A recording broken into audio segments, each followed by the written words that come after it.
Halo sahabatku. Selamat datang di channel Cerita Momo. Gimana kabar kalian semua hari ini? Semoga selalu sehat dan happy ya.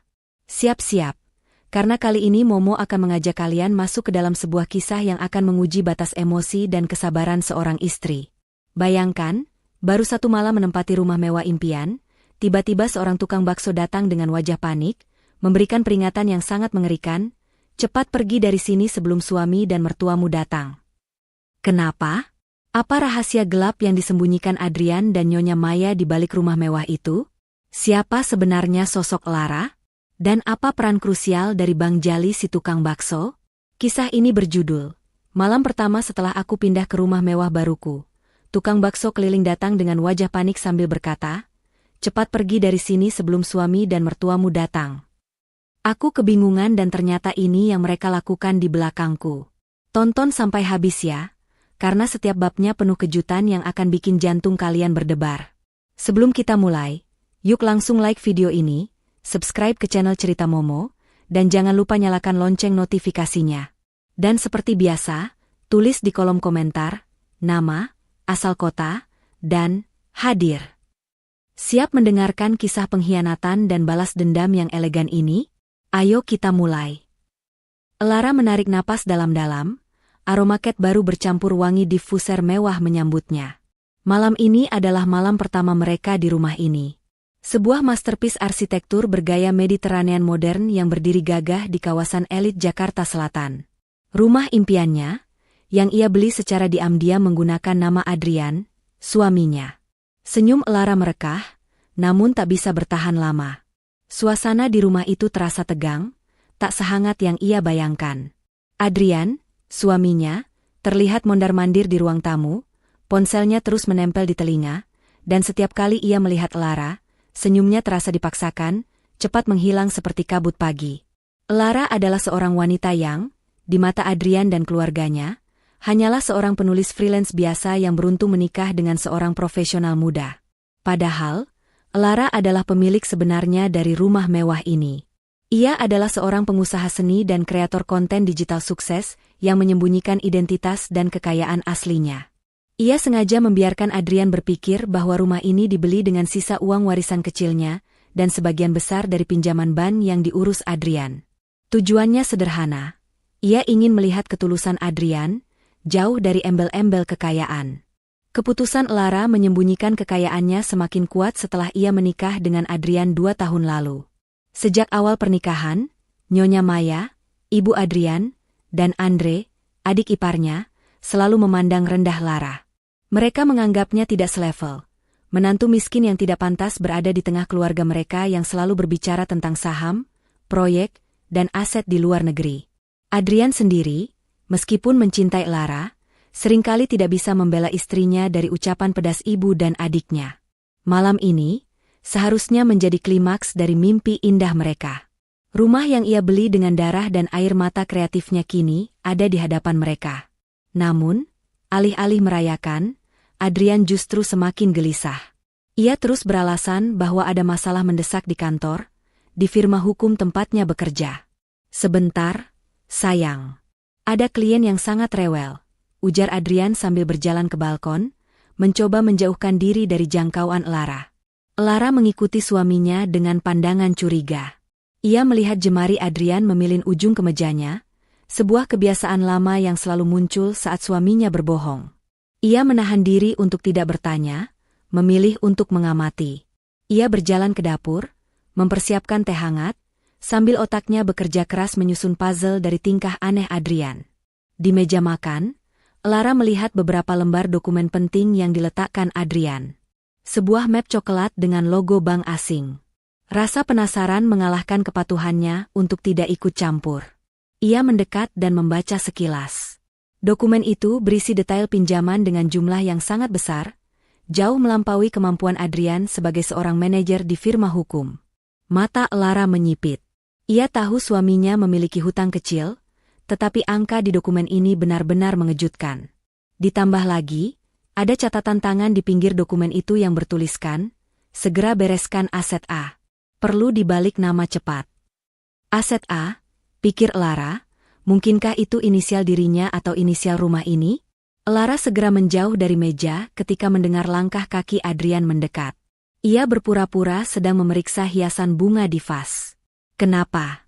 Sayang? Kamu mau tidur?" tanya Adrian, suaranya terdengar terlalu ramah. "Belum, aku masih ingin menikmati suasana rumah baru kita," jawab Lara, menyembunyikan kecurigaannya dengan senyum manis. "Aku senang sekali. Terima kasih, Adrian." Adrian memeluknya sejenak, pelukan yang terasa kaku dan terburu-buru. "Ini untuk kita, sayang. Kamu pantas mendapatkan yang terbaik." Namun, di balik kata-kata manis itu, Lara bisa merasakan ketidaknyamanan yang mendalam. Ia merasa Adrian menyembunyikan sesuatu yang jauh lebih besar daripada sekadar masalah klien. Keesokan harinya, kecurigaan Lara semakin membesar. Nyonya Maya dan Andre datang ke rumah, bukan untuk mengucapkan selamat, melainkan untuk memeriksa rumah. Nyonya Maya, dengan tatapan tajam dan pakaian brandednya, berjalan mengelilingi ruangan seperti seorang inspektur properti. "Kalian tidak salah pilih tipe. Ini tipe termewah, bukan?" tanya Nyonya Maya dengan nada merendahkan. "Sayang sekali interiornya masih selera freelancer." Andre tertawa kecil, setuju dengan ibunya. "Mungkin setelah ini, kita harus segera mencari desainer yang lebih profesional, Bu." Lara hanya tersenyum dingin. Padahal, seluruh desain interior itu adalah konsepnya. Ia ingin membiarkan mereka dalam kebodohan. Yang aneh adalah, kali ini Adrian tidak membela Lara, justru ia terlihat gugup, seolah takut ibunya akan mengatakan sesuatu yang salah. "Tolong, Bu, Andre, ini rumah kami," ujar Adrian, mencoba mengalihkan pembicaraan. "Kita harus segera mengatur masalah yang kemarin, Bu." Nyonya Maya melirik Adrian dengan tatapan tajam yang penuh makna, seolah memperingatkan putranya agar diam. "Ah, iya. Ibu hanya mau pastikan semuanya berjalan lancar. Lagi pula, rumah ini kan atas nama Adrian. Aman." Kata "aman" itu seperti bel alarm di kepala Lara. Kenapa Nyonya Maya harus menekankan bahwa rumah ini atas nama Adrian? Seolah ada kepentingan mendesak di balik status kepemilikan itu. Beberapa hari berlalu, dan tingkah Adrian semakin mencurigakan. Setiap malam, ia menerima telepon rahasia, berbicara dengan suara pelan di kamar mandi. Ia mulai membawa dokumen-dokumen penting dari rumah ke kantornya. Lara, dengan kecerdasannya, mulai mengumpulkan bukti-bukti. Ia diam-diam mengambil foto dokumen yang ia lihat di meja, dan ia memasang aplikasi pelacak pada ponsel Adrian, berpura-pura itu adalah aplikasi kesehatan. Dalam salah satu rekaman yang tak sengaja ia dengar, Adrian berbicara dengan Nyonya Maya, "Semua sudah siap, Bu. Aku hanya perlu tanda tangan Lara. Aku akan bilang itu dokumen asuransi kesehatan baru. Setelah itu, kita bisa segera menjual rumah ini dan melunasi hutang mafia itu. Kita akan kabur dari sini sebelum mereka tahu." Dunia Lara seolah runtuh. Bukan karena ia akan kehilangan rumahnya, ia bisa membeli 10 rumah lagi jika ia mau. Tetapi karena pengkhianatan Adrian, pria yang ia cintai. Adrian tidak hanya menyembunyikan hutang besar, tetapi juga bersekongkol dengan ibu dan adiknya untuk memalsukan tanda tangannya dan mengusirnya. Tujuan pernikahan ini sepertinya telah beralih menjadi alat untuk mendapatkan aset. Malam itu, Lara tidak tidur. Ia duduk di ruang kerja, mengetik email panjang kepada Pak Darian, pengacara kepercayaannya yang mengurus semua aset tersembunyinya. Ia menceritakan semua kecurigaan, bukti foto, dan rekaman suara yang ia kumpulkan. Ia memberi Pak Darian satu instruksi tegas, "Kunci semua aset saya, termasuk properti atas nama Adrian. Pastikan rumah ini tidak bisa dijual siapapun kecuali saya. Dan tolong, segera cari tahu detail rencana mereka." Lara tahu, permainan telah dimulai. Namun, ia akan membiarkan Adrian dan keluarganya menari di atas kebahagiaan palsu mereka sebentar lagi, sebelum ia menarik permadani dari bawah kaki mereka. Ia harus bertindak hati-hati, karena ia ingin menangkap mereka tepat pada saat mereka merasa paling menang dan paling aman di rumah barunya itu. Lara menutup laptopnya. Keheningan malam di rumah mewah itu terasa mencekam. Lara tahu, ia sedang berada di sarang pengkhianat. Lara menghabiskan hari-hari berikutnya dalam mode bertahan hidup, menyembunyikan badai kemarahan dan sakit hati yang bergolak di dalam dirinya. Ia harus bersikap seolah-olah tidak terjadi apa-apa, berakting sebagai istri yang bahagia dan naif yang baru saja pindah ke rumah impiannya. Adrian dan Nyonya Maya tampak semakin riang. Mereka sering membahas proyek-proyek masa depan dengan nada misterius, dan Adrian berkali-kali mencoba memancing Lara untuk menandatangani berbagai dokumen dengan alasan administratif. Setiap kali Adrian mendekat dengan map berisi kertas, Lara selalu punya 1001 alasan untuk menunda. Kadang ia beralasan sedang sakit kepala, tangannya sedang kotor karena berkebun, atau ia harus segera menghadiri panggilan video dari kliennya. Adrian mulai frustrasi, tetapi ia tidak bisa memaksakan diri, karena ia takut kecurigaan Lara akan muncul. Lara tahu bahwa waktu semakin sempit. Ia perlu bertindak cepat, tetapi dengan keanggunan seorang ratu yang merencanakan jatuhnya kerajaan. Ia memantau pergerakan Adrian dan Nyonya Maya melalui aplikasi pelacak yang ia pasang di ponsel Adrian. Ia menyadari bahwa mereka sering pergi ke sebuah daerah kumuh, jauh dari lingkungan elit mereka, dan selalu bertemu dengan orang-orang berpenampilan sangar. Lara menduga, itu adalah tempat pertemuan dengan para rentenir, atau mafia yang menagih hutang Adrian yang besar. Sementara itu, Pak Darian, pengacara kepercayaannya, bekerja di balik layar. Ia telah mengambil tindakan pengamanan hukum pada semua aset Lara. Rumah mewah itu kini terikat kontrak yang sangat rumit, yang memungkinkan Lara sebagai pemilik modal utama untuk menarik kepemilikan penuh kapan saja. Status Adrian di dokumen hanya sebatas wali atau penjamin pinjaman palsu, bukan pemilik sah. Pak Darian juga mengirimkan detektif swasta untuk memantau Adrian dan Nyonya Maya secara fisik, memverifikasi kecurigaan Lara. Malam itu, malam yang sunyi di tengah hingar-bingar Jakarta, Lara memutuskan untuk bersantai di teras belakang yang menghadap kolam renang. Adrian bilang ia harus bertemu klien penting di luar kota, sementara Nyonya Maya dan Andre pulang ke rumah mereka. Lara menikmati kesendirian itu, memikirkan bagaimana caranya ia akan menjatuhkan suaminya. Ia sadar, ini bukan lagi tentang cinta, tetapi tentang harga diri dan keadilan. Tiba-tiba, terdengar suara keributan kecil dari depan rumah. Bukan suara mobil mewah atau bel pintu elektronik yang biasa, melainkan suara roda gerobak yang berhenti mendadak dan langkah kaki terburu-buru. Lara mengerutkan kening. Satpam tidak pernah mengizinkan pedagang keliling masuk ke kompleks ini. Lara bangkit dan berjalan perlahan menuju pintu utama. Ia mengintip melalui lubang intip. Yang ia lihat adalah seorang pria dengan gerobak bakso, wajahnya terlihat sangat panik. Matanya bergerak-gerak seperti mencari perlindungan. Itu adalah Bang Jali, tukang bakso langganannya yang berjualan di komplek perumahan lamanya yang lebih sederhana, jauh dari rumah ini. Lara ragu-ragu. Kenapa Bang Jali bisa sampai di sini?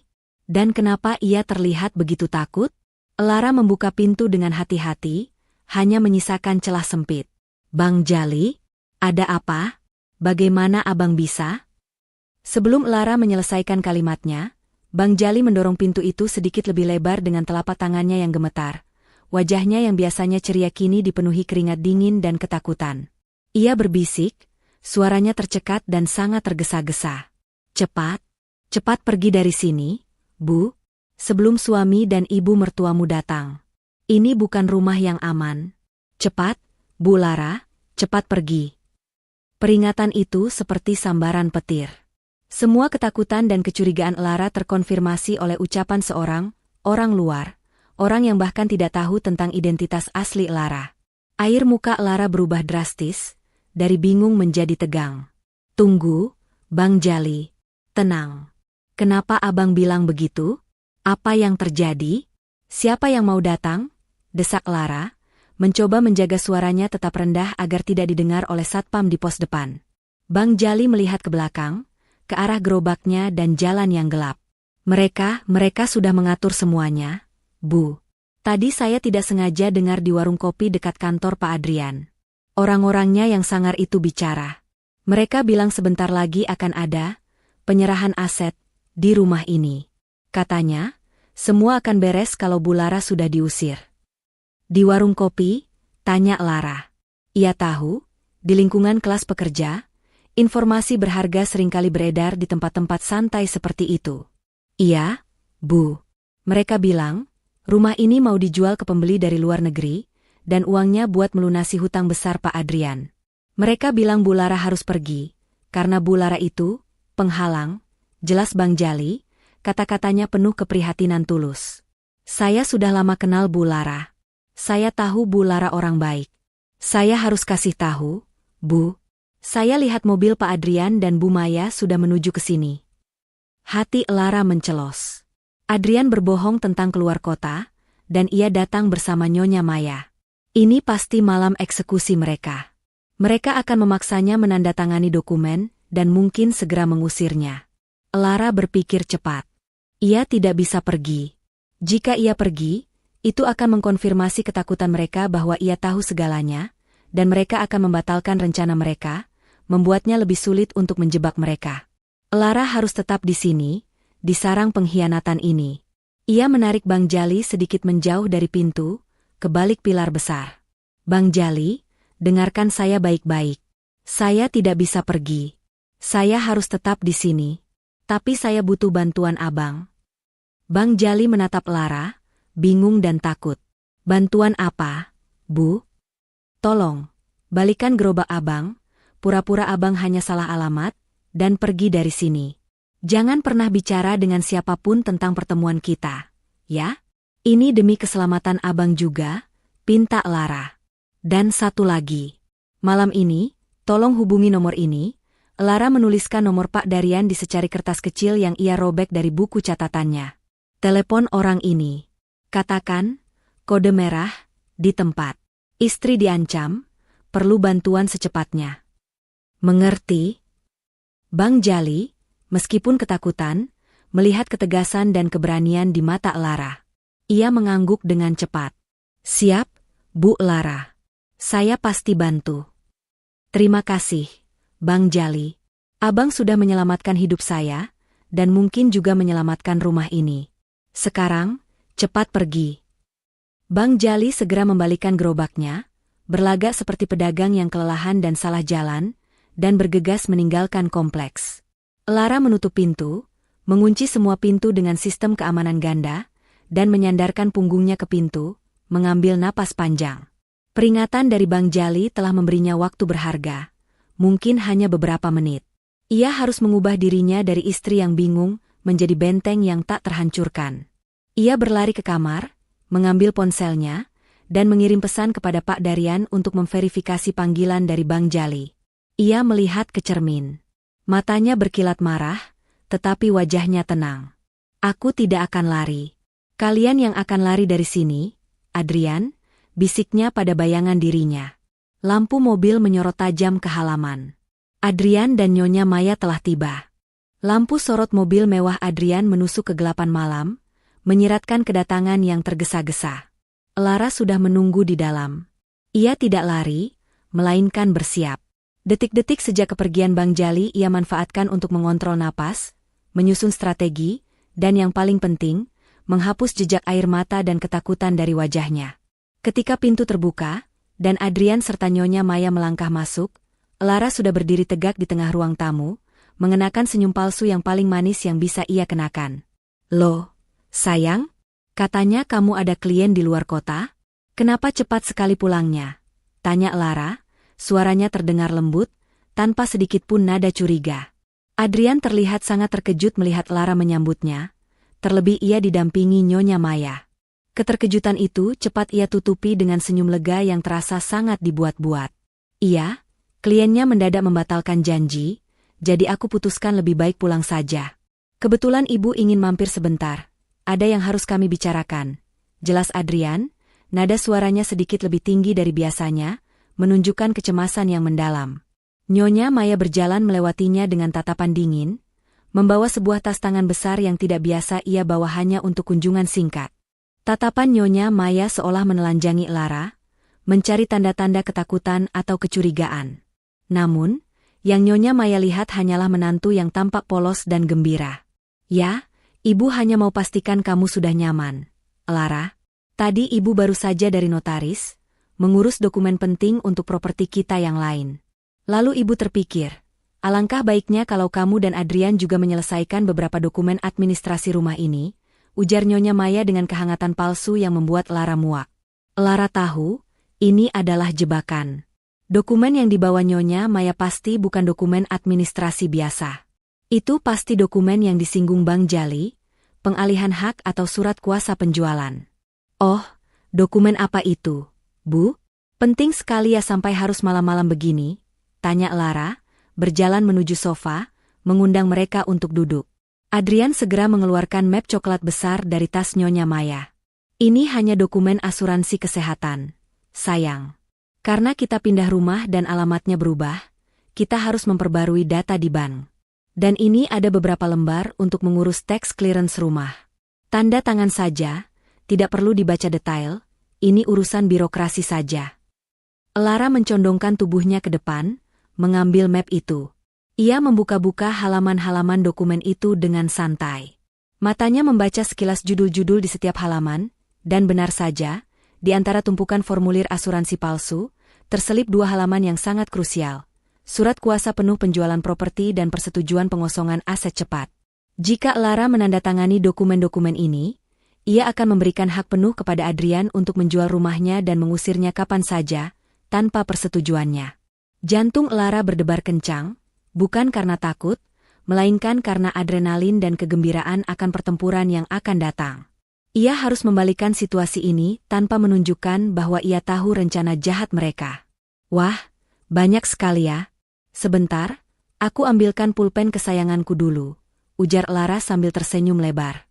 Ia meninggalkan Adrian dan Nyonya Maya yang langsung bertukar pandang penuh kemenangan. Saat berada di kamarnya, Lara dengan cepat mengirim pesan suara rahasia kepada Pak Darian. Mereka sudah datang membawa dokumen. Dua di antaranya adalah surat kuasa penuh dan persetujuan pengosongan. Saya butuh surat balasan darurat sekarang. Kirimkan kurir ke sini dengan dokumen itu. Alasan kurir, pengiriman paket hadiah untuk Adrian. Tak sampai 2 menit, Lara kembali ke ruang tamu. Ia membawa pulpen mahal dari merek terkenal. Adrian dan Nyonya Maya terlihat semakin tidak sabar. Pulpen saja kenapa lama sekali? Lara, cepat tanda tangan di bagian yang sudah Adrian tandai ini. Kami buru-buru, desak Nyonya Maya dengan nada yang mulai kehilangan kesabaran. Tentu, Bu. Aku hanya ingin memastikan tanda tanganku terlihat cantik di rumah baru ini, balas Lara sambil terkekeh. Ia mulai menandatangani lembar demi lembar yang ditandai Adrian. Ia memastikan untuk menandatangani semua formulir asuransi palsu dan tax clearance yang tidak berbahaya. Namun, ketika ia mencapai 2 lembar dokumen krusial, ia pura-pura batuk keras. Maaf, tenggorokanku gatal. Adrian, tolong ambilkan aku air di dapur. Ya? Tolong yang dingin, pinta Lara. Adrian yang panik karena takut rencananya gagal, bergegas ke dapur. Saat Adrian pergi, Nyonya Maya langsung mengambil alih, menunjuk dengan jarinya yang berhias berlian. Cepat di sini, Lara. Jangan banyak alasan. Hanya tinggal 2 lembar ini. Ibu tidak punya banyak waktu, bisik Nyonya Maya setengah mengancam. Lara menatap mata Nyonya Maya dengan pandangan dingin. Tentu, Bu. Tapi sepertinya ada tinta yang menempel di ujung jariku, kata Lara, sambil menggerakkan tangannya ke arah segelas air yang ada di meja. Dalam gerakan yang sangat cepat dan disengaja, Lara menyenggol gelas itu. Air tumpah tepat di atas kedua lembar dokumen krusial yang ditunjuk Nyonya Maya. Tinta langsung luntur dan dokumen itu menjadi tidak valid. Nyonya Maya terperanjat. Matanya membelalak, wajahnya seketika memerah. Astaga, Lara. Kamu ini ceroboh sekali. Dokumen penting ini. Oh, ya ampun, Bu. Maafkan saya. Saya benar-benar tidak sengaja. Sepertinya saya harus segera membersihkan ini, kata Lara, berpura-pura panik. Adrian kembali dari dapur dan melihat kekacauan itu. Wajahnya langsung pucat pasi, melihat 2 lembar dokumen yang paling ia butuhkan kini basah dan rusak. Aduh, Lara. Kenapa kamu ceroboh sekali? Teriak Adrian, nadanya penuh kemarahan yang ia tahan. Dokumen ini harus kita serahkan besok pagi. Sekarang bagaimana? Maafkan aku, sayang. Mungkin fotokopinya saja yang bisa kita pakai dulu? Tanya Lara dengan nada bersalah yang meyakinkan. Tidak bisa. Ini harus yang asli dan bertanda tangan basah. Kamu sengaja, kan? Adrian tidak bisa lagi menahan amarahnya. Sengaja apa? Adrian? Aku hanya minta minum. Kenapa kamu malah marah-marah? Ini kan hanya dokumen. Kita bisa cetak lagi besok. Balas Lara, kini dengan nada yang lebih tegas, mengalihkan fokus dari kecerobohannya menjadi kemarahan Adrian yang tidak beralasan. Nyonya Maya segera menarik tangan Adrian. Sudah, Adrian. Jangan ribut. Kita bisa cetak lagi. Kita punya salinannya. Tapi ini membuang waktu. Kita harus pergi sekarang. Ibu takut orang-orang itu datang kemari, bisik Nyonya Maya di telinga Adrian. Adrian menatap Lara dengan pandangan penuh curiga. Ia tahu istrinya tidak sebodoh itu. Namun, ia tidak punya pilihan selain menuruti ibunya. Mereka tidak bisa mengambil risiko bertemu dengan rentenir di rumah baru ini. Baiklah.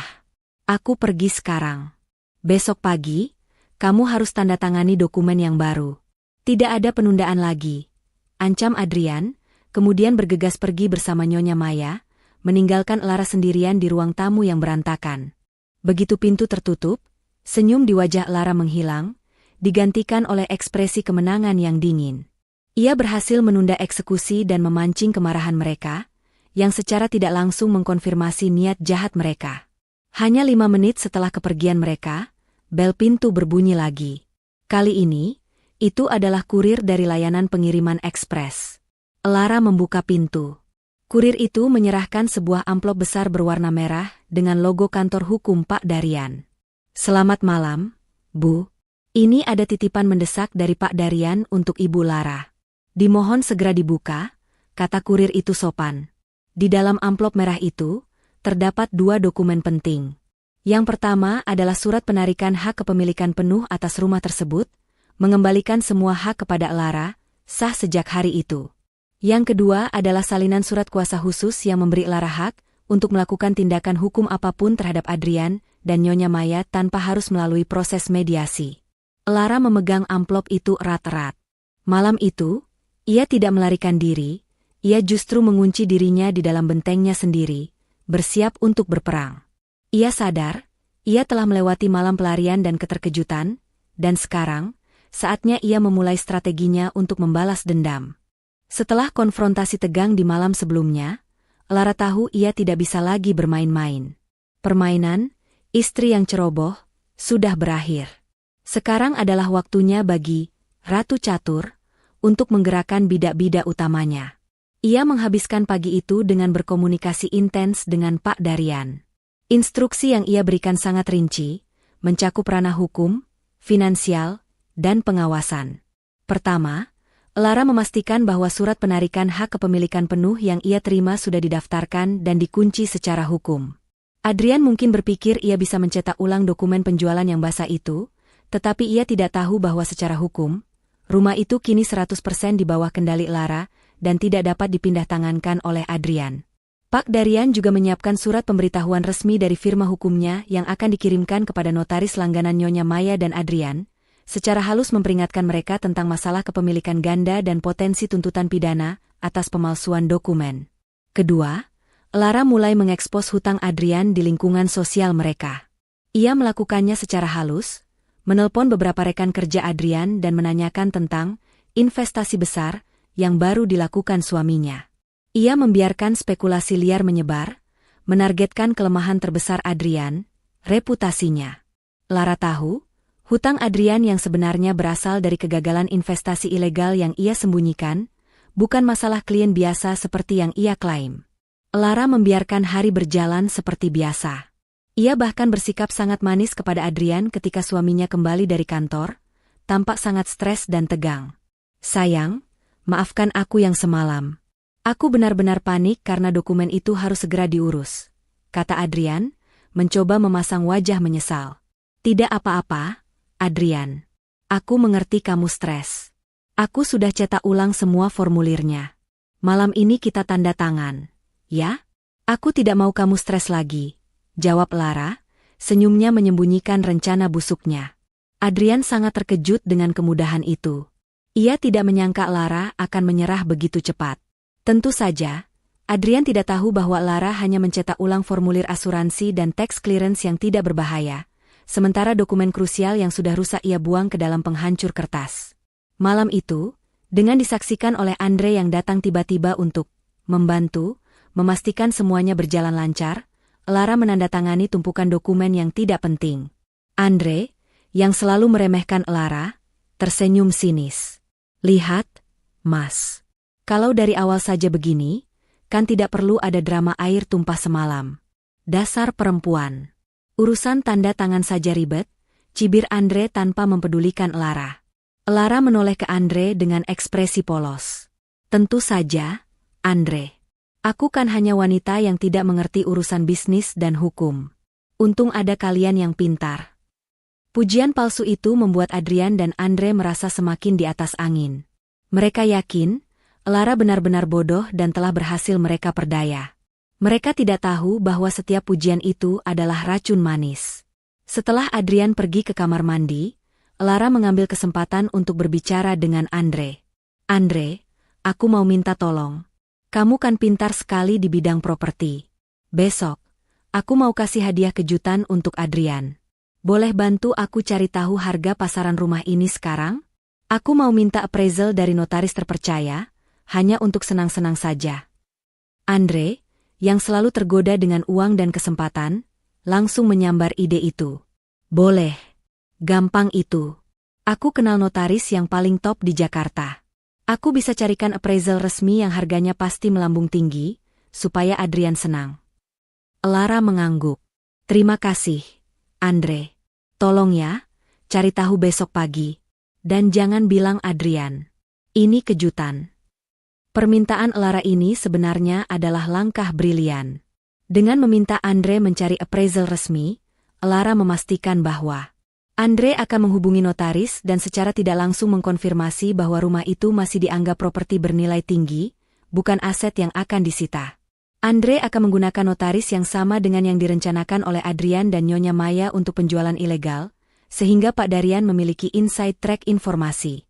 Lara mendapat bukti resmi, appraisal, dari pihak ketiga yang tidak berpihak, yang akan ia gunakan untuk menunjukkan nilai kerugian yang ia derita akibat rencana jahat mereka.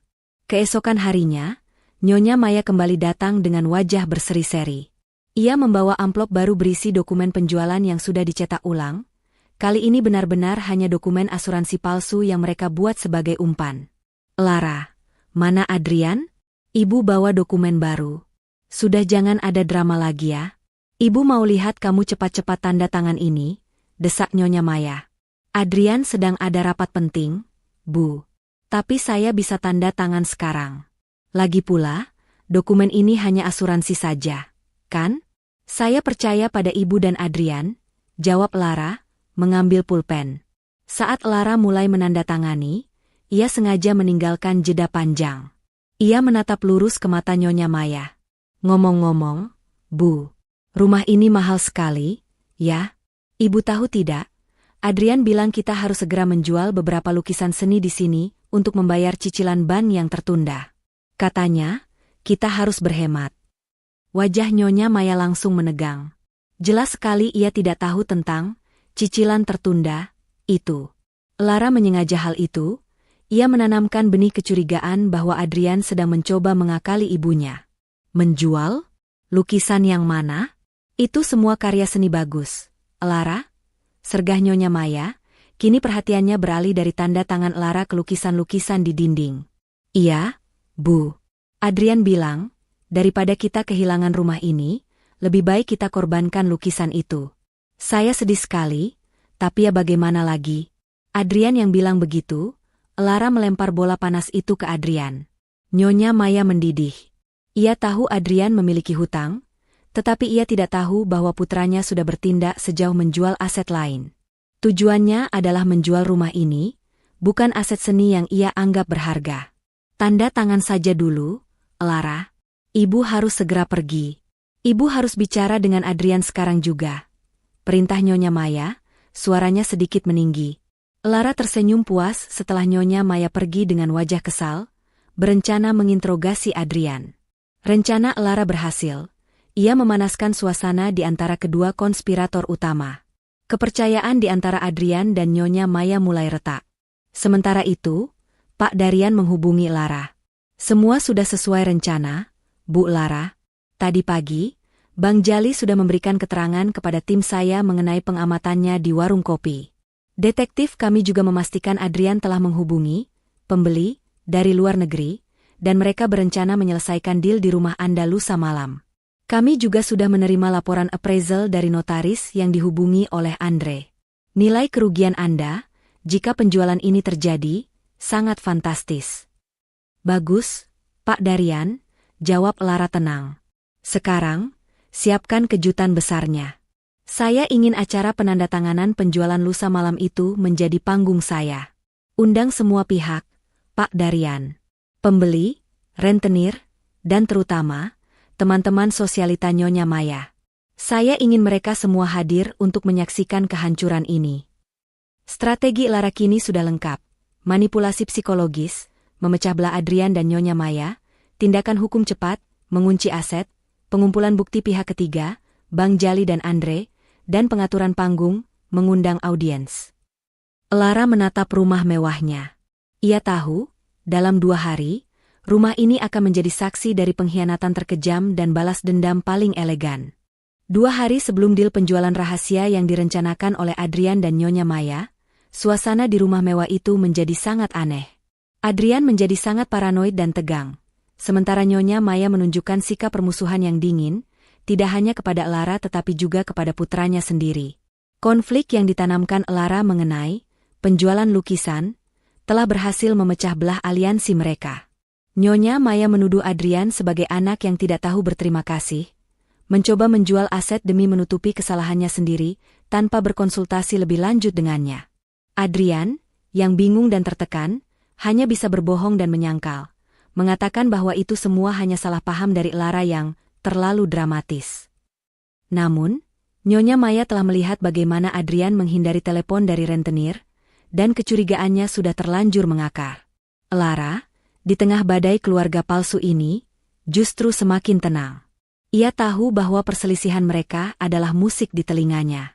Hari ini adalah hari penentuan, hari di mana ia harus melancarkan umpan terakhirnya untuk memastikan semua orang yang terlibat berkumpul di rumahnya, tepat pada waktunya. Lara membuat pengumuman yang sederhana namun mengguncang.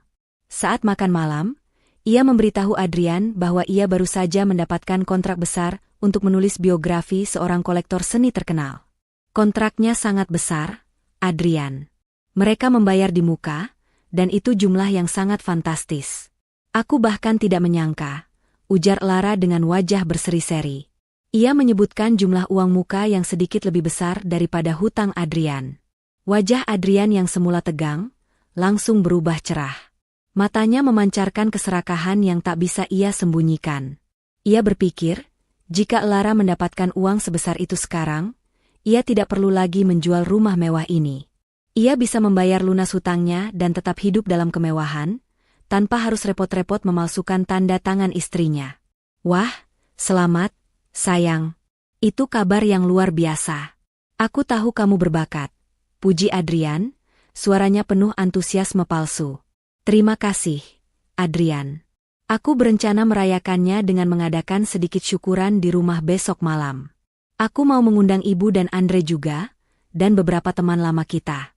Sekalian aku mau mengenalkan kamu dan ibu kepada klien baruku itu. Dia orang penting, tambah Lara, menancapkan paku terakhir. Adrian langsung menolak. Syukuran? Jangan sekarang, sayang. Aku ada pertemuan mendadak besok malam. Sangat penting. Lara tahu, pertemuan mendadak yang dimaksud Adrian adalah deal penjualan rumah yang ia rencanakan dengan pembeli asing dan rentenir. Loh, kenapa? Padahal aku sudah bilang ke klienku. Aku juga sudah undang ibu dan Andre. Kalau kamu tidak hadir, klienku pasti tersinggung. Adrian, ini kesempatan emas untuk kita. Siapa tahu, klienku bisa membantumu dengan masalah di kantormu. Bujuk Lara, menekankan kata, masalah, dengan lembut namun penuh arti. Adrian terjebak. Di satu sisi, ia harus menyelesaikan penjualan ilegal rumah ini. Di sisi lain, ia melihat peluang untuk mendapatkan uang muka Lara, yang jumlahnya cukup untuk menunda penjualan. Jika ia membatalkan pertemuan dengan klien Lara, ia akan kehilangan uang itu. Jika ia menunda penjualan, ia akan berhadapan dengan rentenir yang sudah menjadwalkan pertemuan lusa malam. Baiklah, sayang. Aku usahakan datang, putus Adrian, setelah berpikir keras. Ia memutuskan untuk meminta rentenir menunda sebentar, tetapi ia tidak tahu bahwa Lara telah menetapkan waktu syukuran itu bertepatan persis dengan jadwal penjualan yang ia buat. Lara tidak hanya mengundang Nyonya Maya dan Andre. Melalui Pak Darian, Lara mengirimkan undangan syukuran yang sangat eksklusif kepada seluruh lingkaran sosialita Nyonya Maya. Undangan itu berbunyi, perayaan kesuksesan besar Lara dan Adrian di rumah baru mereka, disertai pengumuman penting mengenai aset keluarga. Undangan yang bombastis itu langsung menyebar. Nyonya Maya, yang awalnya enggan, mendadak bersemangat. Ia tidak mau melewatkan kesempatan pamer kekayaan di depan teman-temannya, meskipun ia tahu rumah itu diambang kehancuran. Nyonya Maya berpikir, setidaknya ia harus terlihat berwibawa terakhir kalinya sebelum semua aset itu disita mafia. Ia akan memastikan untuk tampil paling mewah. Saat Lara sibuk dengan persiapan palsu syukuran, Bang Jali kembali memainkan peran krusialnya. Atas instruksi Pak Darian, Bang Jali mulai beredar di lingkungan rumah mewah itu, tetapi tidak menjual bakso. Ia hanya berjalan, berpura-pura sedang mencari alamat, sambil secara strategis, tidak sengaja, bertemu dengan beberapa anggota keamanan kompleks dan asisten rumah tangga di rumah sebelah. Kepada mereka, Bang Jali mulai bercerita. Kasihannya, Pak Adrian itu. Tadi saya lihat di warung kopi, katanya banyak sekali hutangnya. Sampai-sampai rumah sebagus ini mau dijual lusa malam, diam-diam, dari belakang istrinya. Sudah ada pembelinya orang asing. Informasi yang disebar Bang Jali ini menyebar cepat melalui para asisten dan petugas keamanan, yang pada dasarnya adalah jaringan gosip paling efektif di lingkungan elit itu. Dalam waktu singkat, seluruh kompleks tahu bahwa ada drama pengkhianatan dan penjualan aset ilegal yang akan terjadi di rumah Lara dan Adrian. Di malam hari, Lara sedang bersiap di kamar tidur. Ia melihat Adrian duduk di pinggir ranjang, wajahnya gelap. Adrian mengambil ponselnya dan menghapus beberapa pesan dan riwayat panggilan, tindakan yang tidak luput dari mata Lara. "Kamu kenapa, Adrian?" "Cemas sekali," tanya Lara. Aku hanya cemas tentang pesta besok. Aku takut tidak bisa datang tepat waktu," jawab Adrian, mencoba tersenyum. "Kalau begitu, kenapa tidak kamu batalkan saja pertemuan pentingmu itu? Klien itu tidak akan lari. Tapi pesta ini demi harga diriku, Adrian. Aku ingin mereka tahu betapa beruntungnya aku punya suami sepertimu," kata Lara, nadanya penuh ironi yang tidak disadari Adrian. Adrian merasa terdesak. Ia akhirnya membuat keputusan yang ia yakini paling aman. Ia akan menunda pertemuan dengan rentenir dan pembeli asing hingga 1 hari. Ia yakin ia bisa menipu Lara, mengambil uang muka darinya, dan baru kemudian menyelesaikan penjualan rumah. Namun, Adrian tidak tahu bahwa Pak Darian telah mengunci semua tanggal dan waktu. Pak Darian telah menghubungi pembeli asing dan rentenir itu, berpura-pura menjadi perwakilan Adrian, dan mengkonfirmasi deal akan tetap berlangsung besok malam. Alasan Pak Darian? Adrian ingin mengubah tempat pertemuan menjadi rumahnya agar lebih resmi dan menghindari tatapan curiga. Dengan demikian, Adrian dan Nyonya Maya kini berjalan lurus menuju panggung yang telah disiapkan Lara. Mereka berpikir mereka menipu Lara, padahal mereka sendirilah yang sedang ditarik ke dalam jaring yang semakin mengencang. Lara tahu, besok malam, di tengah pesta yang ia buat, semua drama akan mencapai puncaknya. Rumah mewah itu, yang dibeli dengan ketulusannya, akan menjadi tempat Adrian dan keluarganya kehilangan segalanya. Malam syukuran yang disiapkan Lara akhirnya tiba. Rumah mewah itu, yang selama ini diselimuti ketegangan dan rahasia, kini bermandikan cahaya kristal dan musik jazz yang elegan. Semua tamu yang diundang hadir. Lingkaran sosialita Nyonya Maya berdatangan dengan gaun termewah mereka, tak sabar menyaksikan pengumuman penting yang dijanjikan. Nyonya Maya sendiri tampil mencolok. Wajahnya penuh senyum palsu saat menyapa teman-temannya, meskipun ia terus melirik Adrian dengan pandangan curiga. Adrian sendiri hadir dengan wajah tegang. Ia terus menerima telepon rahasia di sudut ruangan, berpura-pura berbicara dengan klien penting. Padahal, ia sedang mencoba membatalkan atau menunda pertemuan dengan rentenir yang telah dikonfirmasi oleh Pak Darian atas namanya. Ia panik karena menyadari rentenir dan pembeli asing itu bersikeras untuk datang malam ini, di rumahnya, tepat saat pesta sedang berlangsung. Di tengah kerumunan, Elara bersinar. Ia mengenakan gaun malam berwarna marun yang sederhana namun memancarkan aura wibawa dan kekuasaan yang tersembunyi. Ia menyambut para tamu dengan keanggunan, membuat Nyonya Maya semakin iri. Sementara pesta berlangsung, Elara menerima sinyal rahasia dari Pak Darian melalui earpiece mungil yang ia sembunyikan di rambutnya.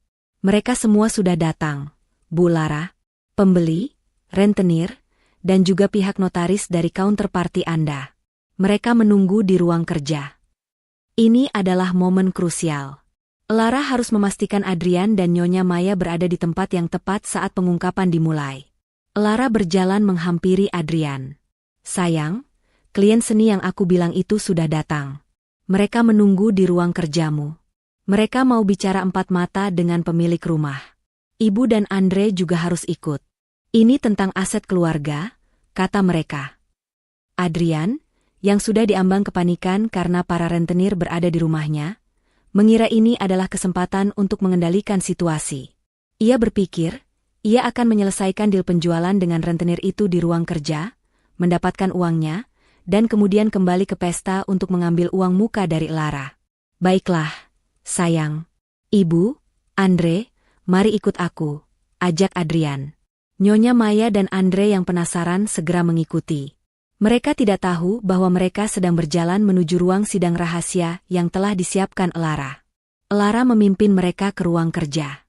Ruangan itu telah diubah. Meja kerja Adrian kini didominasi oleh sebuah meja panjang dengan beberapa kursi di sekitarnya.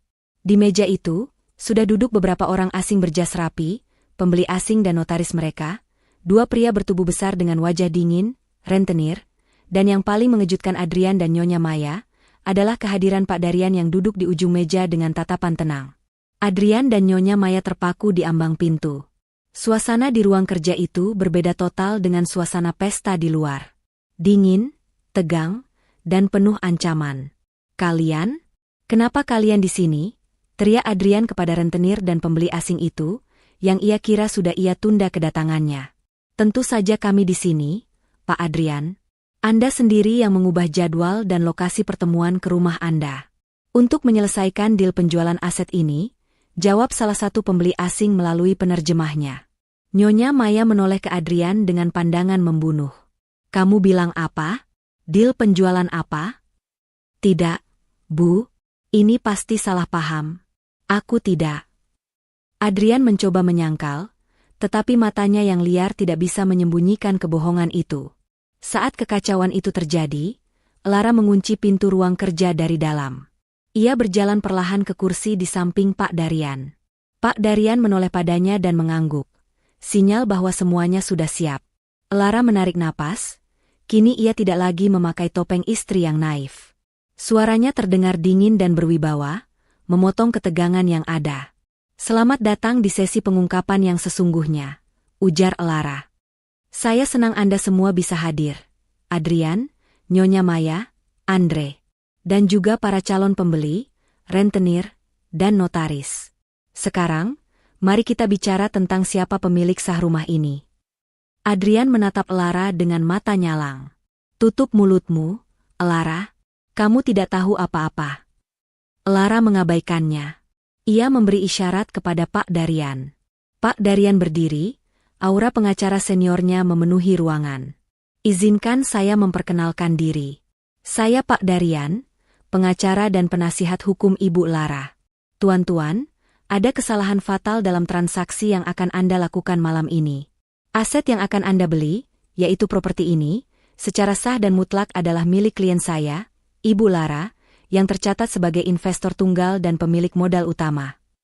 Nyonya Maya tertawa sinis. Omong kosong. Rumah ini atas nama Adrian. Kami punya dokumennya. Lara ini hanya menantu pengangguran yang beruntung, dia tidak punya uang sebanyak itu. Lara tersenyum penuh kemenangan. Oh, ya? Pak Darian, tunjukkan kepada mereka dokumen yang asli. Pak Darian menyerahkan selembar dokumen kepada notaris pembeli. Itu adalah surat penarikan hak kepemilikan penuh yang ditandatangani oleh Lara, dengan cap notaris yang sah, dan menunjukkan bukti transfer dana dari rekening perusahaan seni Lara yang selama ini ia sembunyikan. Dokumen itu menunjukkan bahwa Adrian hanya ditunjuk sebagai proksi untuk mengurus pembelian. Wajah Adrian langsung pucat pasi. Ia menyadari, istrinya tahu segalanya.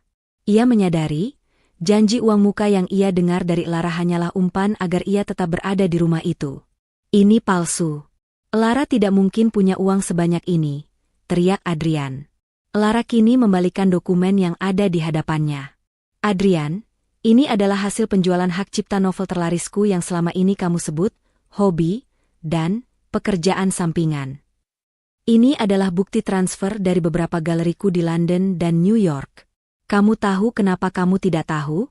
Karena aku tidak pernah mau memamerkan kekayaan, dan hanya ingin hidup sederhana dengan pria yang tulus mencintaiku.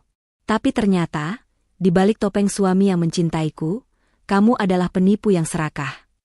Andre, yang berdiri di sudut ruangan, tiba-tiba angkat bicara. Tidak mungkin, Bu. Lara tidak sekuat itu. Lara menoleh ke Andre dengan senyum tajam. Oh, Andre. Terima kasih sudah membantuku dengan appraisal resmi dari notaris langgananmu, Tuan Bima. Appraisal ini akan sangat berguna di pengadilan untuk menghitung ganti rugi atas kerugian mental yang saya derita. Pak Darian sudah merekam semua percakapan kita mengenai kejutan untuk Adrian. Andre langsung membeku. Ia tidak sadar telah menjadi mata-mata sukarela bagi Lara. Nyonya Maya ambruk ke kursi, tidak percaya.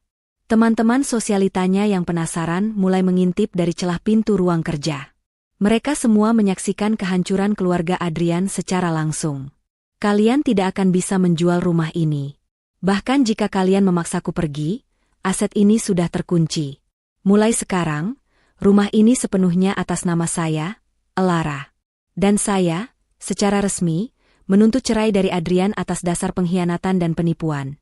Tutup Lara, suaranya mantap, mengakhiri semua drama kepalsuan. Ruangan itu seketika dipenuhi keheningan mencekam. Ruang kerja yang tadinya dipenuhi ketegangan kini berubah menjadi medan kekacauan. Setelah Lara menyelesaikan pengumumannya, suara-suara panik meledak. Nyonya Maya melompat dari kursinya, wajahnya yang tadinya berseri-seri kini berubah merah padam karena amarah dan rasa malu yang tak terhingga. Ia menunjuk Lara dengan jari gemetar. Kamu, beraninya kamu menipu kami. Kamu pikir kamu siapa? Hah? Kami ini keluarga Adrian. Kamu tidak punya hak untuk melakukan ini, teriak Nyonya Maya. Suaranya terdengar hingga ke ruang tamu tempat para sosialita sedang berbisik-bisik. Lara bangkit berdiri, menyamai tinggi Nyonya Maya, tetapi dengan ketenangan seorang ratu. Saya adalah pemilik sah rumah ini, Bu. Dan Anda adalah tamu yang bersekongkol dengan suami saya untuk menipu dan mengusir saya dari properti saya sendiri. Itu namanya pengkhianatan dan penipuan, sebuah kasus pidana yang sangat serius. Adrian yang sudah sadar sepenuhnya bahwa ia telah jatuh ke dalam jebakan, langsung menghampiri Lara dengan tatapan memohon. Sayang, tolong, jangan begini, aku bisa jelaskan. Kita bisa bicara baik-baik. Aku hanya butuh uang itu untuk melunasi hutangku. Aku janji akan ganti semua uangmu. Lara menatap mata Adrian, hatinya terasa hampa. Kamu sudah tidak punya hak untuk memanggilku, sayang, Adrian. Penjelasanmu tidak akan mengubah fakta bahwa kamu bersekongkol dengan ibu dan Andre untuk memalsukan tanda tanganku, menjual rumahku, dan membuatku kehilangan segalanya. Pak Darian, tolong lanjutkan. Pak Darian melangkah maju, tangannya memegang tablet yang berisi dokumen hukum. Tuan Adrian, atas instruksi Ibu Lara, dan mengingat adanya upaya penipuan properti dan pemalsuan dokumen yang disengaja, kami telah mengajukan gugatan cerai dan permohonan penarikan semua fasilitas yang selama ini Anda nikmati dari aset Ibu Lara. Saat Pak Darian berbicara, dua pria berpakaian sipil, yang ternyata adalah debt collector yang diutus Pak Darian, bukan rentenir asli, sebagai bagian dari jebakan, melangkah masuk ke ruangan. Salah satu dari mereka menunjukkan dokumen. Tuan Adrian, mobil Anda, Mercedes-Benz S-Class hitam, terdaftar sebagai aset yang dicicil penuh oleh PT Kreasi Seni Nusantara. Berdasarkan perjanjian, penarikan hak pakai akan segera dilakukan menyusul gugatan cerai. Kami akan mengambil kunci mobil itu sekarang. Adrian terbelalak. Mobil mewah yang selama ini ia pamerkan kepada semua orang, yang ia klaim dibeli dari hasil kerjanya, ternyata dicicil dan dimiliki oleh perusahaan Elara. Ia mencoba meraih kunci mobil dari saku celananya, tetapi sudah terlambat. Salah satu petugas penarik aset dengan sigap mengambil kunci itu. "Tunggu. Aku yang punya mobil itu."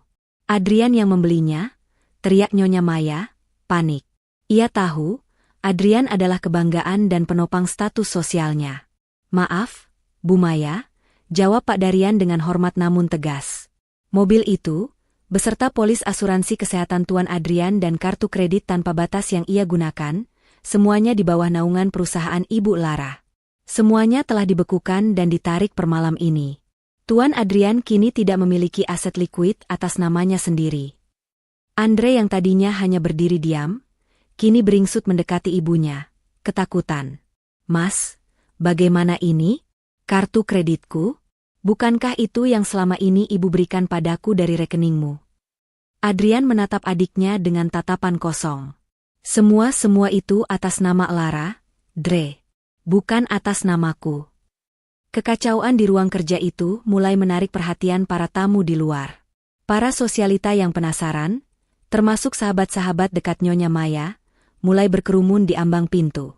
Mereka mendengar semua pengakuan memalukan itu secara langsung. Mereka melihat betapa hancurnya citra keluarga Adrian yang selama ini mereka anggap sempurna dan kaya raya. Nyonya Maya menyadari bahwa bukan hanya kekayaan yang hilang, tetapi juga harga diri dan status sosialnya.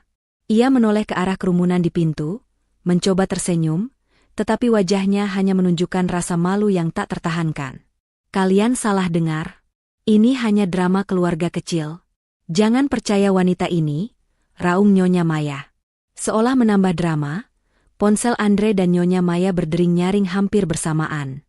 Wajah mereka berdua langsung berubah lagi, kali ini menjadi putih pucat. "Bu, kartu kreditku." "Semua ditolak. Aku baru coba beli minuman wine di bar," bisik Andre, suaranya bergetar. Nyonya Maya memegang ponselnya erat-erat. Ia baru saja menerima pesan dari asistennya bahwa semua dana di rekening investasi yang ia anggap miliknya, yang sebenarnya juga berasal dari Lara melalui skema investasi Adrian, telah dibekukan. Lara menatap Nyonya Maya dengan pandangan terakhir yang penuh penghakiman. "Anda selama ini meremehkan saya, Bu, karena saya hanya seorang penulis freelance. Anda bilang saya tidak pantas berada di rumah mewah ini. Malam ini, saya buktikan. Saya bukan hanya pantas, tetapi sayalah yang memiliki segalanya. Sekarang, saya minta Anda semua, Adrian, Nyonya Maya, dan Andre, untuk segera meninggalkan rumah ini. Anda tidak diundang ke pesta saya." Pak Darian memberikan satu lagi amplop resmi kepada Adrian. "Ini adalah surat pengajuan cerai dan perintah pengosongan rumah. Anda diberi waktu 1 jam untuk mengemas barang-barang pribadi Anda. Jika lebih dari itu, kami akan memanggil polisi atas tuduhan perampasan aset." Adrian, yang kini terlihat seperti pria yang kehilangan jiwanya, hanya bisa menerima amplop itu. Ia tidak lagi memiliki kekuatan untuk melawan. Dalam sekejap mata, dari direktur muda yang kaya raya, ia berubah menjadi pria yang tidak memiliki apa-apa selain hutang dan gugatan hukum. Nyonya Maya yang ambruk di kursi, kini hanya bisa meratap dalam diam. Kesombongannya hancur berkeping-keping di hadapan semua orang yang paling ia ingin pamerkan. Lara berjalan keluar dari ruang kerja itu, meninggalkan kekacauan di belakangnya. Musik di ruang tamu terhenti. Semua mata tertuju padanya. Ia berjalan ke tengah ruangan, mengambil segelas champagne dari meja, dan mengangkatnya. "Terima kasih atas kedatangan Anda semua. Pesta syukuran saya malam ini ditutup dengan pengumuman yang jauh lebih penting daripada yang saya bayangkan. Saya doakan Anda semua selalu dikelilingi oleh ketulusan dan kejujuran," ucap Lara dengan senyum tipis, sebelum meminum champagne-nya. Ia telah memenangkan pertempuran ini, bukan dengan kekerasan, tetapi dengan kecerdasan dan keanggunan. Pengusiran Adrian, Nyonya Maya, dan Andre dari rumah mewah Lara menjadi topik pembicaraan terpanas di seluruh Jakarta selama berminggu-minggu. Kisah, istri naif yang ternyata konglomerat rahasia, dan suami pengkhianat yang jatuh miskin dalam semalam, menyebar bara api di media sosial dan lingkaran sosialita. Citra keluarga yang selama ini dijaga Nyonya Maya dengan susah payah hancur total. Setelah dipermalukan di depan umum dan diusir dari rumah yang mereka kira adalah aset terakhir mereka, Adrian dan Nyonya Maya terpaksa kembali ke rumah lama mereka yang sederhana, yang ternyata juga memiliki masalah hipotek yang menggunung. Andre yang tidak memiliki pekerjaan tetap, ikut menumpang di sana. Suasana di rumah itu penuh dengan tuduhan, penyesalan, dan keputusasaan. Adrian mencoba menghubungi Lara berkali-kali, memohon mediasi dan meminta maaf. Namun, semua panggilannya diblokir. Satu-satunya komunikasi yang ia terima adalah melalui Pak Darian. Pagi itu, Pak Darian mengirimkan surat panggilan sidang pertama kepada Adrian. Tuntutannya bukan hanya cerai, tetapi juga gugatan pidana atas pemalsuan dokumen dan kerugian material, serta imaterial yang diderita Lara. Surat itu juga mencantumkan secara rinci hutang Adrian yang sebenarnya, termasuk hutang pada rentenir yang kini beralih menuntut Adrian secara langsung setelah deal penjualan rumah itu gagal total. Nyonya Maya duduk di sofa lusuh, membaca surat-surat itu dengan mata yang lelah.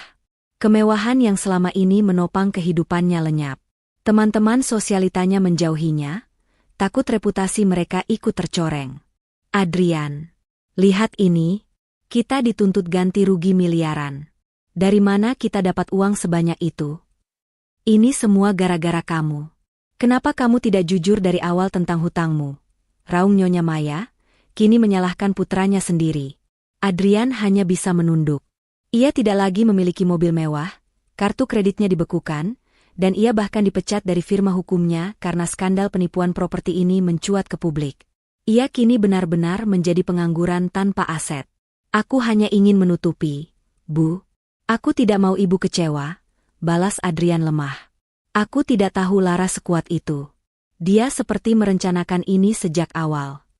Andre yang biasanya sombong, kini hanya bisa mengeluh lapar dan marah-marah. Aku juga kena imbasnya. Teman-temanku sekarang mengejekku. Aku tidak bisa lagi masuk ke klub malam mewah. Bu, kita harus melakukan sesuatu. Mereka bertiga, yang dulunya adalah keluarga yang sombong dan serakah, kini terjebak dalam lingkaran kemiskinan dan saling menyalahkan. Sementara itu, Pak Darian bertindak cepat dan tanpa ampun di jalur hukum. Lara tidak menginginkan uang ganti rugi, tetapi ia ingin memberi pelajaran yang setimpal. Pak Darian mengajukan permintaan agar semua aset tersisa atas nama Nyonya Maya dan Adrian disita sementara sebagai jaminan untuk ganti rugi, membuat mereka benar-benar tidak berdaya. Salah satu momen paling memukul adalah ketika Adrian dipanggil ke kantor polisi untuk dimintai keterangan terkait pemalsuan tanda tangan. Di sana, ia berhadapan dengan Pak Kiki si tukang bakso, yang datang sebagai saksi kunci. Adrian menatap Bang Jali dengan tatapan terkejut dan marah. Kamu? Jadi kamu yang menjadi mata-mata istriku? Kenapa kamu melakukan ini? Bang Jali menatap Adrian dengan pandangan yang tenang dan penuh penyesalan. Saya bukan mata-mata, Pak Adrian. Saya hanya orang miskin yang melihat ketidakadilan. Bu Lara selalu baik kepada saya dan istri saya. Dia tidak pernah merendahkan saya. Saya hanya membantu orang yang benar. Beda dengan Bapak dan Ibu Maya, yang hanya memikirkan uang dan status. Kesaksian Bang Jali ini memiliki bobot moral yang luar biasa, menunjukkan betapa rendahnya moral keluarga Adrian dibandingkan dengan orang sederhana yang mereka pandang sebelah mata. Sidang perceraian mereka berjalan cepat dan berat sebelah. Dengan bukti rekaman suara, chat yang diretas, kesaksian Bang Jali, dan dokumen kepemilikan asli yang dipegang Lara, Adrian tidak punya kesempatan sama sekali. Hakim memutuskan perceraian segera disahkan, dan Adrian dinyatakan bersalah atas persekongkolan penipuan dan diwajibkan membayar ganti rugi, yang jumlahnya mustahil ia lunasi. Hutang Adrian pada rentenir menjadi semakin mendesak. Tanpa aset dan tanpa pekerjaan, ia menjadi target empuk bagi mereka.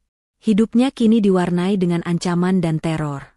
Nyonya Maya, yang dulunya sangat bangga, kini harus bekerja keras, menjual perhiasan-perhiasan lamanya, hanya untuk membeli kebutuhan sehari-hari. Ia sering terlihat duduk di teras, menangis menyesali semua kesombongan dan kejahatannya. Lara, di tengah semua proses hukum ini, tetap diam dan fokus pada hidupnya. Ia tidak lagi terbebani oleh Adrian dan keluarganya. Rumah mewahnya terasa damai dan tenang. Ia sudah memenangkan keadilan, dan kini ia siap menyongsong babak baru kehidupannya. Ia mengirimkan satu pesan terakhir kepada Pak Darian, tolong pastikan mereka membayar hutang mereka. Setelah itu, saya tidak ingin mendengar nama mereka lagi. Saya sudah bebas. Setelah perceraian disahkan dan tuntutan pidana atas pemalsuan dokumen diresmikan, kehidupan Elara memasuki babak baru yang penuh kedamaian dan fokus. Rumah mewah yang tadinya terasa seperti jebakan kini benar-benar menjadi sanktuari. Suaka-nya. Elara melepaskan identitas, penulis freelance, yang ia sembunyikan. Ia kini tampil sebagai Elara Darian, pengusaha seni dan kreator konten global yang diakui. Ia mengubah total ruang kerjanya menjadi studio seni yang elegan. Rumah itu menjadi pusat kreativitas, tempat ia mengadakan pameran kecil dan menerima klien penting. Ia tidak lagi menyembunyikan kekayaannya. Ia menggunakannya untuk memberdayakan dirinya dan orang lain. Elara menjalin hubungan pertemanan yang tulus dengan orang-orang baru, menjauhi lingkungan sosialita palsu yang dipimpin oleh Nyonya Maya. Salah satu tindakan pertama Elara sebagai wanita mandiri adalah memberikan penghargaan kepada Bang Jali. Ia tidak hanya memberinya uang tunai yang cukup untuk memulai usaha bakso yang lebih besar di lokasi strategis, tetapi juga menyediakan modal untuk membeli sebuah toko kecil. Elara ingin membuktikan bahwa ketulusan dan keberanian kecil Bang Jali pantas mendapatkan balasan yang setimpal. Bang Jali kini mengelola gerai baksonya sendiri, hidup bahagia dan selalu mengingat kebaikan Bu Elara. Sementara itu, di tempat lain, kehidupan Adrian dan keluarganya berbanding terbalik. Mereka kini tinggal di rumah kecil yang penuh tumpukan kardus berisi barang-barang yang tidak laku dijual. Mereka benar-benar bangkrut. Nyonya Maya, yang hidupnya hanya berputar pada kemewahan dan pamer, kini harus menghadapi kenyataan keras. Ia sering mencoba mencari pekerjaan, tetapi citranya yang buruk di masyarakat membuat pintu-pintu kesempatan tertutup rapat. Mantan teman-temannya bahkan tidak mau lagi melihat wajahnya di acara-acara publik. Adrian sendiri tenggelam dalam depresi yang parah. Ia menyadari bahwa ia telah membuang berlian demi sepotong kaca. Ia bukan hanya kehilangan istrinya yang berharga, tetapi juga semua yang selama ini ia anggap sebagai miliknya. Status sosial, kekuasaan, dan masa depan yang cerah. Ia harus menerima kenyataan bahwa ia kini bekerja serabutan sebagai sopir taksi daring, untuk melunasi cicilan hutang rentenir yang terus menagihnya dengan ancaman. Suatu hari, Andre, yang selama ini hanya bisa mengeluh, mendapat ide untuk mencari pekerjaan di perusahaan lama Elara, berharap bisa memanfaatkan koneksi lama. Ia tidak tahu, perusahaan seni itu sekarang dipimpin oleh Pak Darian yang juga mengawasi semua gerak-gerik Elara. Begitu Andre mengajukan lamaran, ia langsung ditolak dengan alasan yang sangat diplomatis. Konflik kepentingan etis yang tak terhindarkan. Kenyataan pahit itu membuat Andre semakin marah dan putus asa. Namun, momen yang paling memukul terjadi ketika Nyonya Maya jatuh sakit. Ia membutuhkan perawatan medis yang mahal. Karena semua asuransi kesehatan Adrian sudah ditarik dan dibekukan oleh Pak Darian, karena didaftarkan di bawah perusahaan Elara, mereka harus membayar biaya rumah sakit dengan menjual sisa-sisa perhiasan terakhir Nyonya Maya. Dalam keputusasaan itu, Nyonya Maya merenung. Di kamar rumah sakit yang sederhana, ia melihat foto pernikahan Adrian dan Elara. Ia ingat bagaimana ia selalu merendahkan Elara, menyebutnya menantu miskin. Kini, wanita yang ia sebut miskin itu hidup bahagia di rumah yang merupakan miliknya sendiri, sementara ia, dengan segala kesombongannya, terbaring sakit tanpa ada fasilitas mewah yang ia banggakan. Andai saja aku tidak serakah, Adrian. Andai saja kita tulus padanya. Dia pasti sudah membantu kita sekarang, bisik Nyonya Maya kepada Adrian yang duduk di sampingnya. Adrian mengangguk. Aku tahu, Bu. Aku menyesal. Elara adalah satu-satunya orang yang benar-benar peduli padaku. Tapi aku melihatnya sebagai alat. Aku tidak pernah menghargainya. Penyesalan itu datang terlambat.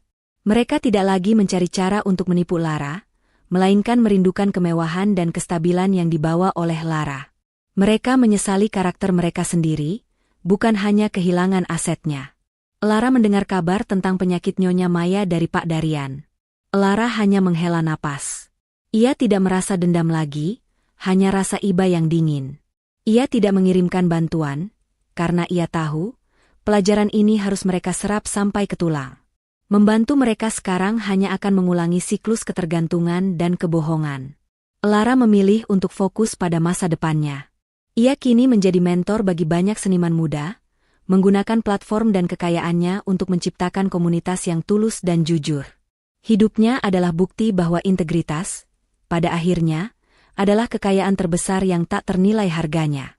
Ia telah berhasil membangun mahkota yang berbeda, mahkota yang terbuat dari kebenaran dan kemandirian. Beberapa tahun berlalu.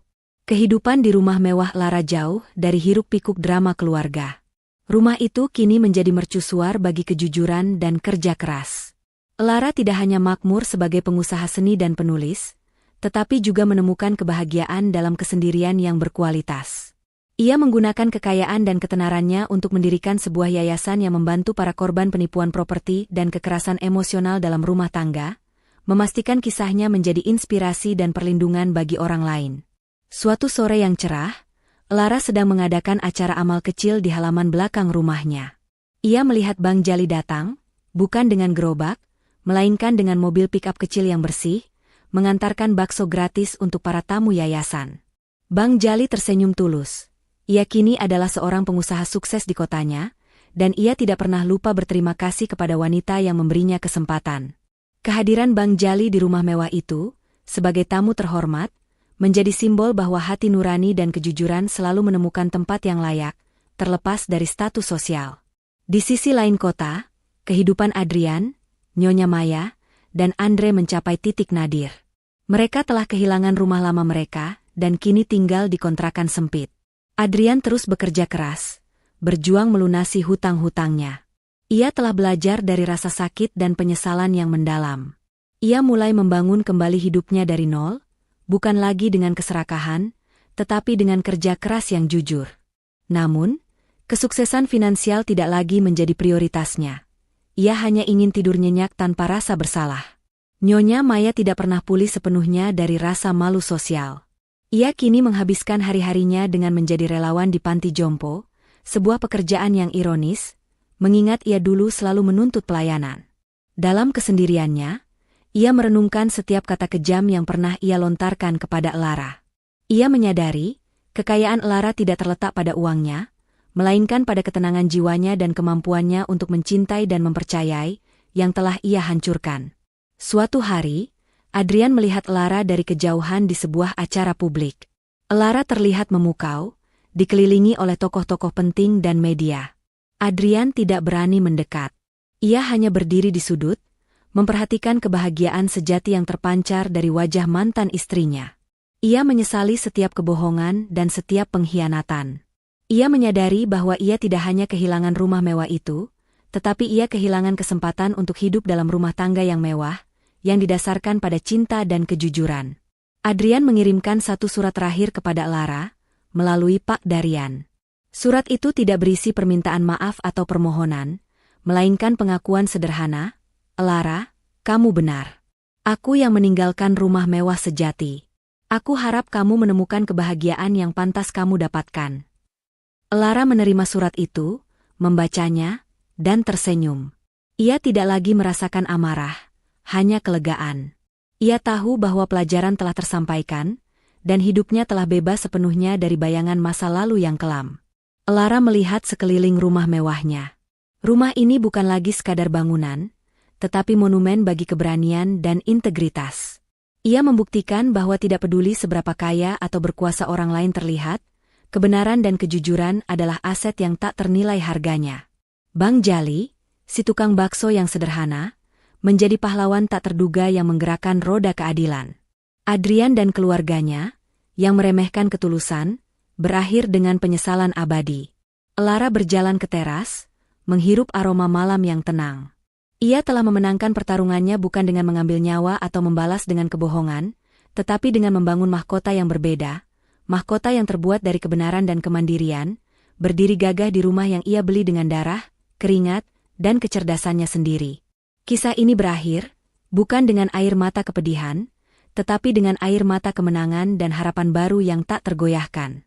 Jangan pernah meremehkan seseorang, karena kekayaan sejati berada dalam kecerdasan, integritas, dan ketulusan, bukan pada aset yang dipamerkan. Keserakahan akan selalu menghancurkan pelakunya sendiri, sedangkan kebenaran akan membangun mahkota yang berbeda.